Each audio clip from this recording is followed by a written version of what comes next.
Épisode 3. Le choix du terrain et de l'emplacement d'un élevage de poulets. Une bonne ferme commence par un bon emplacement. Bonjour et bienvenue dans ce troisième épisode de notre série spéciale sur l'élevage moderne et rentable. Aujourd'hui, nous allons aborder une étape que beaucoup d'éleveurs sous-estiment, le choix du terrain. Pourtant, avant même d'acheter les poussins, les aliments ou le matériel, le succès de votre élevage dépend souvent de l'endroit où vous décidez de l'installer.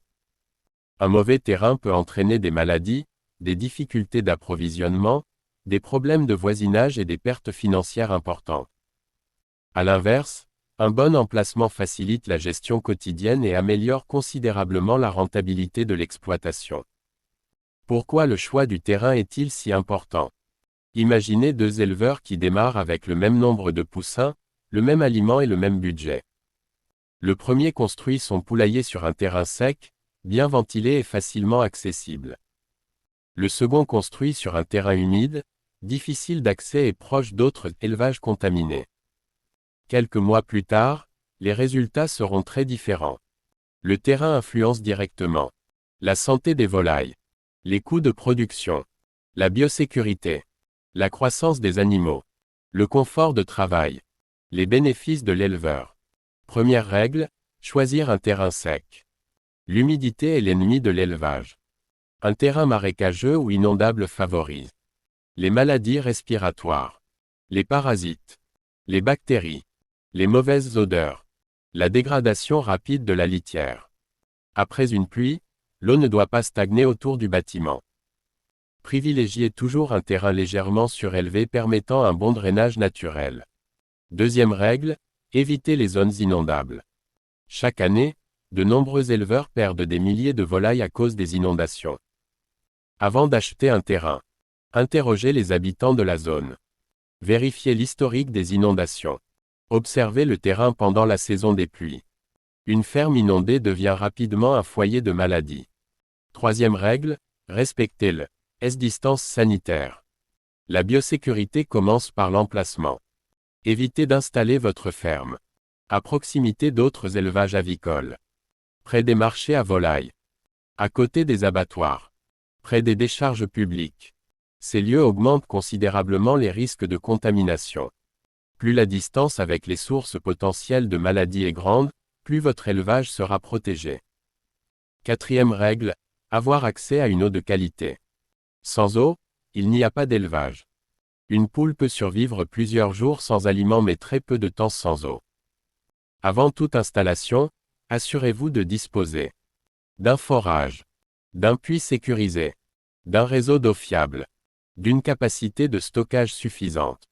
Une eau propre favorise la croissance et réduit les risques sanitaires. Cinquième règle. Vérifiez l'accessibilité du terrain.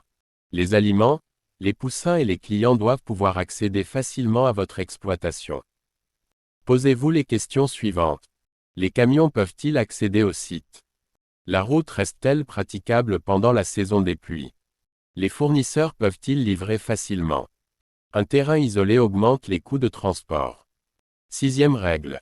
Profitez des vents naturels. La ventilation naturelle joue un rôle essentiel.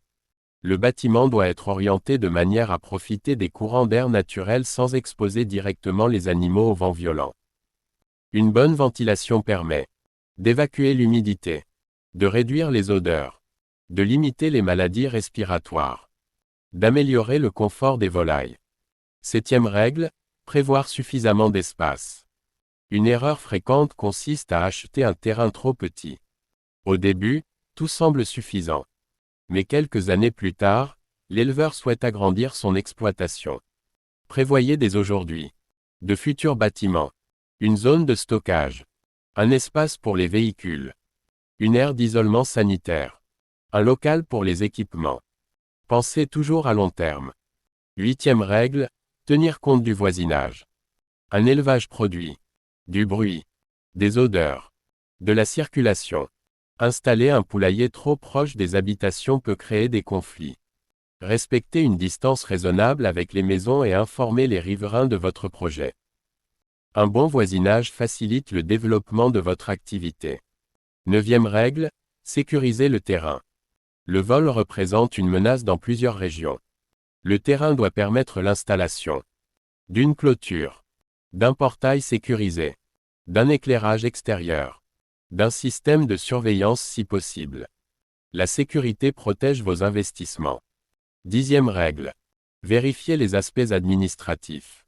Avant tout achat, vérifiez les titres de propriété. Assurez-vous que le terrain est exploitable légalement. Informez-vous sur les réglementations locales. Conservez tous les documents officiels. Beaucoup de projets échouent à cause de problèmes fonciers. Les erreurs à éviter. Acheter un terrain simplement parce qu'il est moins cher. Construire dans une zone inondable. Négliger l'accès à l'eau. S'installer trop près d'autres élevages. Ignorer la sécurité. Sous-estimer les besoins futurs d'agrandissement. Choisir un terrain difficile d'accès. Comment reconnaître un excellent terrain avicole?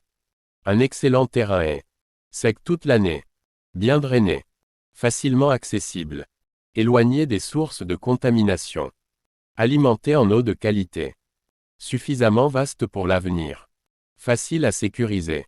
Lorsque ces critères sont réunis, vous posez les fondations d'un élevage durable et rentable. Conseil de professionnels. Les meilleurs éleveurs investissent beaucoup de temps dans le choix du terrain avant même de construire. Une erreur de terrain peut coûter des années de travail. Un bon emplacement, lui, continue de produire des avantages pendant toute la durée de vie de l'exploitation. Conclusion. Le terrain est la fondation invisible de votre réussite. Vous pouvez avoir les meilleurs poussins, le meilleur aliment et les meilleurs équipements. Si votre terrain est mal choisi, vous rencontrerez constamment des difficultés. Mais avec un terrain adapté, vous augmentez considérablement vos chances de succès. Dites-moi en commentaire, quel est selon vous le critère le plus important pour choisir un terrain d'élevage. Si cet épisode vous a été utile, écrivez SUPERGOLIATH dans les commentaires. Dans le prochain épisode, nous verrons comment construire un poulailler moderne, économique et adapté au climat africain pour maximiser les performances de vos volailles. À très bientôt pour de nouvelles stratégies SV d'élevage, encore plus puissantes.